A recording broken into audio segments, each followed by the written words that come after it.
Mesdames et messieurs, bonsoir. Soyez les bienvenus pour cette nouvelle édition de votre journal de 22 h. Au sommaire de l'actualité.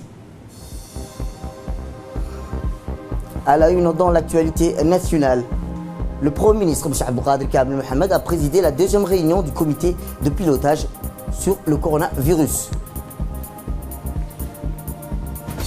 Et dans l'actualité internationale, la pire crise mondiale depuis 1945, selon le chef de l'ONU sur le Covid-19.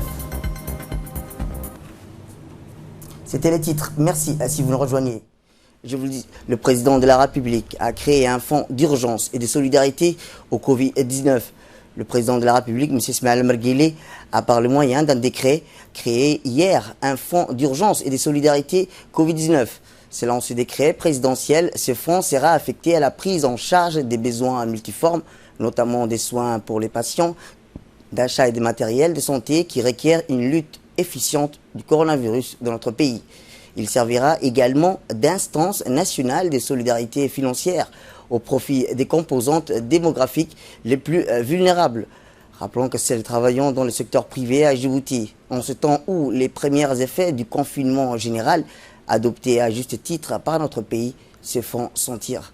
C'est l'État, par le biais d'une dotation préalable d'1 milliard de francs de Djibouti, qui a injecté la première tranche de financement et des sponsors alloués à ce fonds d'urgence et de solidarité Covid-19. Outre l'apport financier de l'État, ce fonds sera constitué des ressources en provenance des partenaires internationaux et des budgets publics orientés en raison du caractère d'urgence qui revêt la lutte contre le coronavirus. Outre par ailleurs, autre acteur de bonne volonté, le fonds d'urgence et de solidarité Covid-19 aura son principal compte à la Banque centrale et aura des comptes secondaires dans différents établissements bancaires de la place. Il sera soumis à une gestion rigoureuse placée sous l'autorité directe du comité de pilotage mis récemment en place par décret présidentiel et bénéficiera de l'assistance technique, notamment en termes de gouvernance d'un sous-comité économique, finance et solidarité. Expressement annoncé dans le décret présidentiel relatif à la création de ce fonds d'urgence et de solidarité, la création de ce fonds d'urgence et de solidarité intervenue sous la forme d'un décret présidentiel s'ajoute à la série préalable des mesures déjà adoptées par notre pays sous l'impulsion directe du chef de l'État, M. Ismaël Omar Guelleh, qui depuis le début de la crise du coronavirus à Djibouti se trouve au premier front du combat salvateur dédié à la préservation et à la protection de notre population. Autre nouvelle du pays, le président de la République, M. Ismaël Omar Guelleh, a adressé aujourd'hui un message de condoléances à son homologue somalien, M. Mohamed Abdillahi Mohamedi Farmajo, suite au décès survenu d'aujourd'hui de l'ancien Premier ministre de ce pays, frère Nour Hassan Hussein dit Nour Adé. Dans son message, le chef de l'État a salué la mémoire d'un dirigeant éclairé qui a toujours mis son énergie à savoir-faire au service de sa patrie et de ses compatriotes. Nour Adé forçait l'estime à travers sa proportion à toujours faire valoir le consensus de l'intérêt et l'intérêt général, a indiqué le président Guelleh. On se souviendra longtemps du rôle prépondérant qui fut le sien lors des négociations de paix entre son gouvernement et les autres protagonistes politiques de la Somalie des années 2007-2009, a souligné le président de la République. Le peuple et le Djibouti se joignent à moi pour exprimer leurs condoléances attristées et l'expression fraternelle de leur compassion et sympathie à la nation sœur somalienne dans l'épreuve de la disparition de l'ancien Premier ministre Nour Adé, a poursuivi le chef de l'État. Âgé de 82 ans, Feu Nour Adé eut une carrière professionnelle très remplie. Il est décédé aujourd'hui à Londres, en Grande-Bretagne, au terme de plusieurs jours d'hospitalisation où il avait contracté le Covid-19. Inna lillahi wa inna ilayhi raji'un. Je vous le disais dans le titre, le Premier ministre a tenu ce matin, pour le 1er avril, deuxième réunion du comité de pilotage de la gestion de crise instituée par décret présidentiel. Dans le cadre de cette réunion, le Premier ministre, M. Abdelkader Kamel Mohamed, qui préside également ce comité de pilotage, effectue une brève présentation du cadre institutionnel de gestion de crise conformément aux directives présidentielles. Il a donc expliqué le rôle des groupes de travail et les missions incombant aux ministres faisant partie des différents sous-comités afin que les activités soient exécutées de manière concertée Il a ensuite rappelé les directives du président de la République qui demandent à une accélération du rythme des dépistages, notamment des passagers plutôt arrivés avec le dernier vol de période du 14 au 17 mars. Les discussions entre les membres du gouvernement ont porté sur les voies et moyens pour soulager la population et surtout les catégories les plus vulnérables. C'est dans cet esprit que le président a créé hier par décret un fonds d'urgence et de solidarité contre le Covid-19 pour répondre à l'impact socio-économique de cette crise sanitaire. Il a par ailleurs demandé à ce que la fourniture des besoins et des premières nécessités soit intensifiée et aussi salué le travail de tous les agents de la santé, des forces de sécurité et des acteurs sociaux. Le ministre de la Santé a fait un point de la situation, notamment des premiers cas positifs qui sont en voie de guérison. Lors de la réunion, le Premier ministre, M. Abdelkader Kal Mohamed, a dans son intervention insisté sur la nécessité de la vigilance tant au niveau sanitaire que sur le plan de la sécurité afin que la propagation de ce virus soit en continu au maximum. Les tests des gens qui sont arrivés dans les vols de 14 et 17. Donc je crois que le ministre de la Santé a eu des instructions pour qu'ils prennent en charge les médecins à tester tout le monde. Mais le problème c'est que actuellement, même s'ils testent tout le monde, il y a toujours la partie contact. Ce n'est pas uniquement les gens qui sont arrivés, les voyageurs, les passagers, mais ces passagers ont eu de contact. S'ils sont positifs, ils ont eu de contact avec d'autres personnes, et c'est le contact de contact. Impossible maintenant de relâcher. Il faut encore qu'on serre beaucoup plus. Il faut que le confinement soit un peu plus dur maintenant. Quand vous regardez la contamination, nous sommes sur la phase ascendante de la courbe. Nous devons aider la population à s'en sortir. Quitte à serrer le confinement et tout ça, mais de l'autre côté, nous devons leur apporter tout ce qu'ils ont besoin. Tout ce qu'ils ont besoin. Nous pensons que le confinement ira encore assez prolongé, compte tenu que nous n'avons pas encore disons, la maladie continue, la maladie augmente, même s'il y a quelques assurances du côté de la santé. Et le secrétaire général du ministre de la Santé a tenu un point de presse qui sera tenu à chaque jour en fonction de l'évolution de la situation sur le coronavirus. Voici ses propos. On est aujourd'hui mercredi 1er avril 2020. La situation de Covid-19 à Djibouti est la suivante. 218 personnes ont été testées. 3 sont confirmées positives. Parmi ces 3, 2 cas sont de contamination, de contact et un cas nouveau. Aussi, depuis le début de l'épidémie, nous recensons 1033 tests réalisés. 33 cas positifs au test sont donc présents sur le territoire national. Quant à l'analyse épidémiologique de la situation, depuis 14 jours, c'est-à-dire depuis la détection du premier cas le mardi 18 mars 2020, montre que la tranche d'âge la plus touchée est celle de 16 à 30 ans, suivie par celle de 31 à 45 ans. La répartition des cas positifs par sexe se présente comme suit. 57% sont de sexe masculin, 43% de sexe féminin. Je voudrais répéter que la vigilance reste toujours de rigueur et les patients hospitalisés bénéficient toujours d'un suivi rapproché.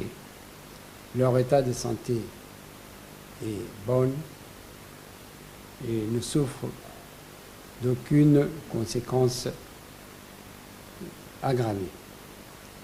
Par ailleurs, aucun cas n'est reporté par les régions sanitaires à l'exception des postes de quarantaine installés à la frontière de l'Oada de la région d'Arta.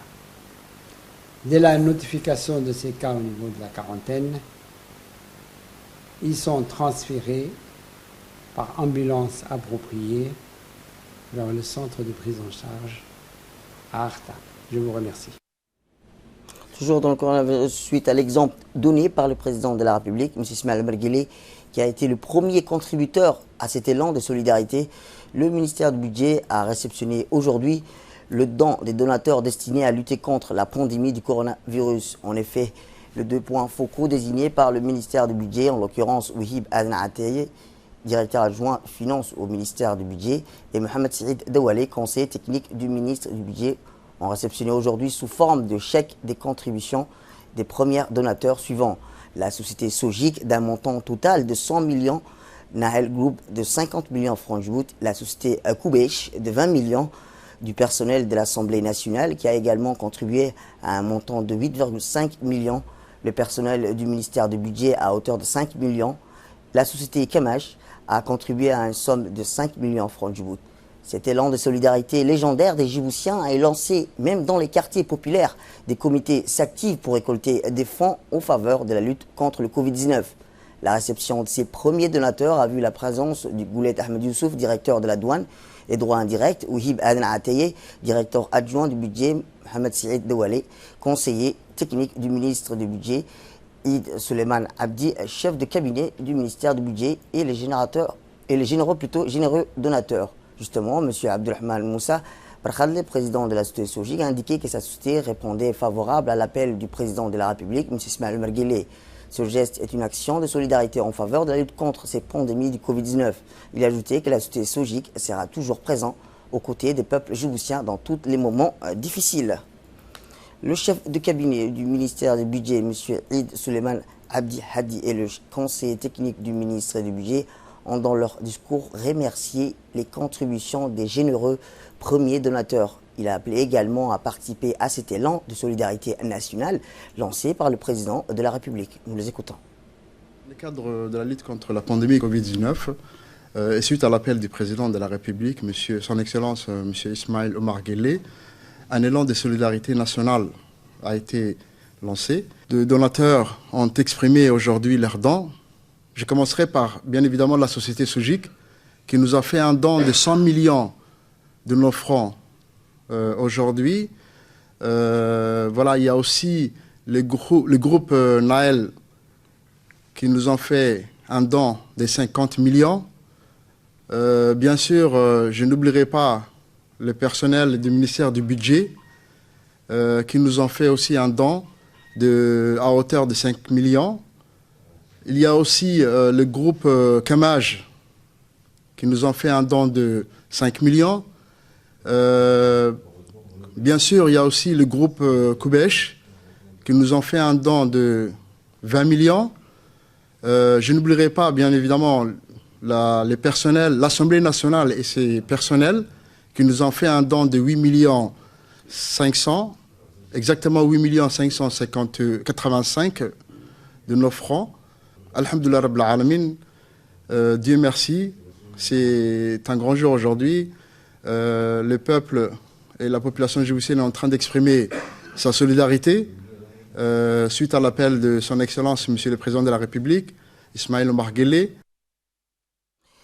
Et ce communiqué qui nous vient du ministère du Budget dans le cadre de la lutte contre le Covid-19 et afin de mettre en place les moyens logistiques nécessaires, les véhicules utilitaires de type pick-up de l'administration centrale font l'objet d'une réquisition à l'exception des véhicules autorisés circulaires par nécessité impérieuse de service. On passe à autre actualité où le ministère du Commerce, en étroite collaboration avec la Gendarmerie nationale, a procédé hier matin au centre de la marché de l'IAD à des contrôles inopinés afin de constater d'éventuelles hausses de prix sur les denrées alimentaires.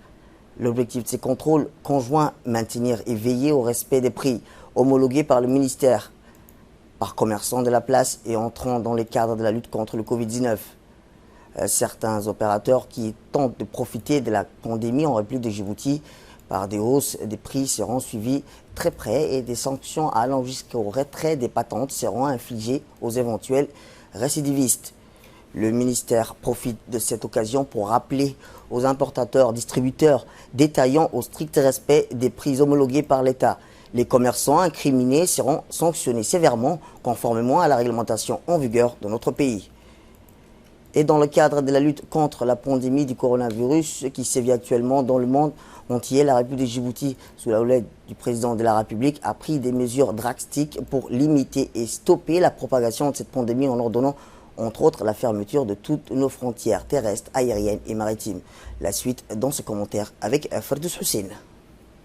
Le cadre de la lutte contre la pandémie du coronavirus qui sévit actuellement dans le monde entier, la République de Djibouti, sous la houlette du président de la République Ismail Omar Guelleh, a pris des mesures drastiques pour limiter et stopper la propagation de cette pandémie en ordonnant entre autres la fermeture de toutes nos frontières terrestres, aériennes et maritimes. Eh bien, c'est dans cette optique que la garde-côte djiboutienne a immédiatement procédé au renforcement des contrôles des frontières maritimes pour empêcher les touristes et les militaires étrangers de rentrer au pays. Toutefois, cette mesure ne concerne pas, comme il a été si bien indiqué par les autorités concernées, les échanges d'ordres commerciaux des marchandises. Dans le souci de renforcer les mesures d'hygiène conformément aux consignes sanitaires prodiguées par les autorités du ministère de la Santé, le colonel Waïs Amar Bogoré a transmis les consignes de sensibilisation nécessaires pour se protéger de la pandémie du Covid-19 en demandant au personnel de la garde-côte de rendre provisoirement avec la culture des rapprochements des personnes propres à notre société, des emplacements pour les lavages des mains ont été en outre placés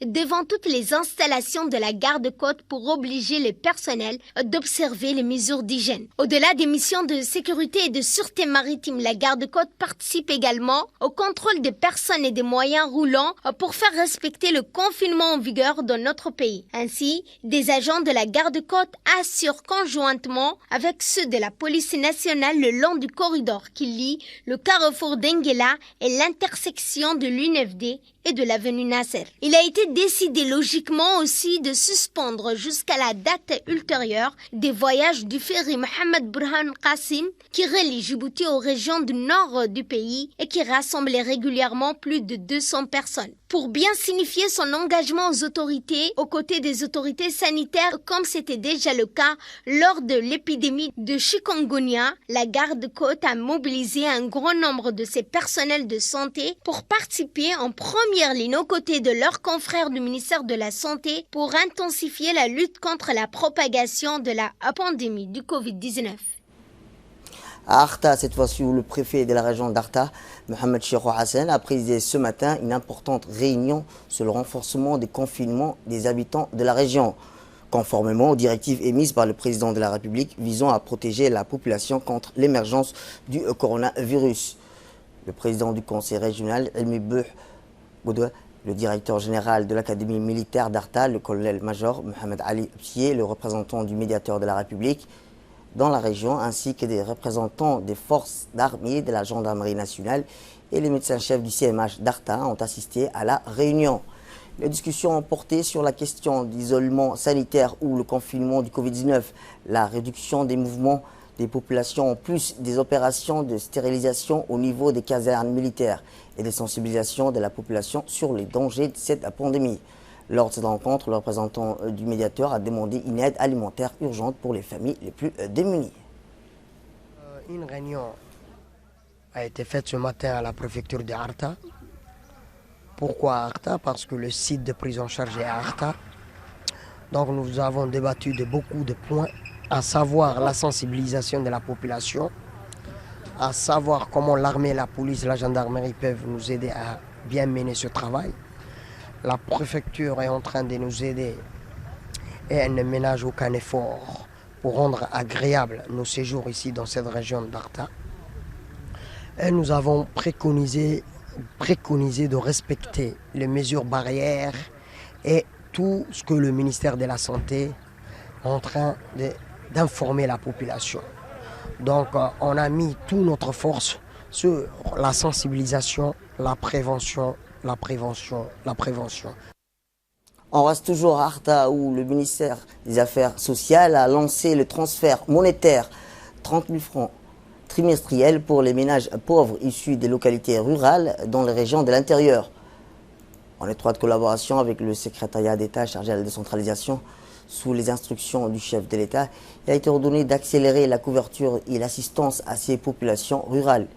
Il est prévu une couverture générale de 5 000 ménages sur l'ensemble des régions de l'intérieur. Ce programme a démarré ce matin dans la région d'Arta et dans la sous-préfecture de Ouéa pour une cible d'environ de 500 ménages.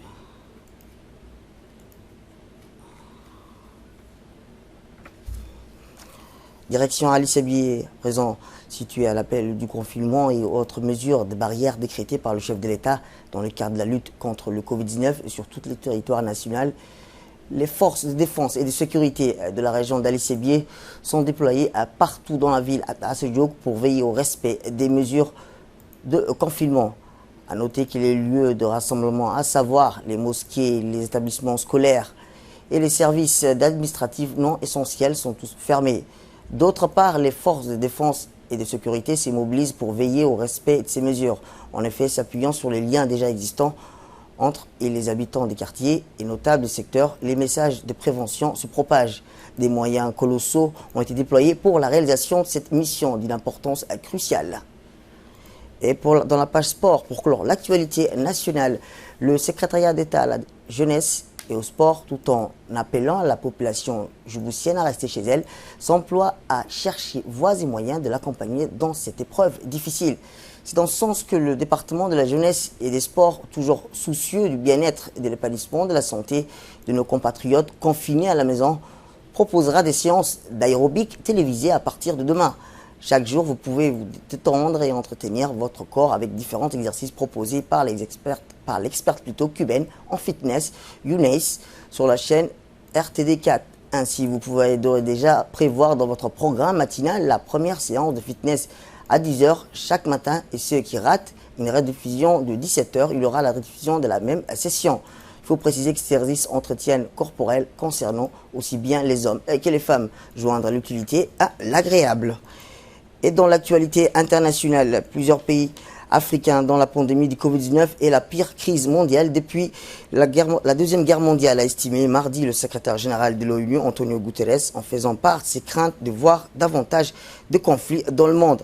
Rappelons, interrogé lors d'un échange de médias, ce qui motive cette qualification de pire crise mondiale depuis que l'ONU a été fondée il y a 75 ans. Il a répondu que c'était la combinaison d'une maladie menaçante pour tout le monde et un impact économique conduisant à une récession sans précédent dans un passé récent.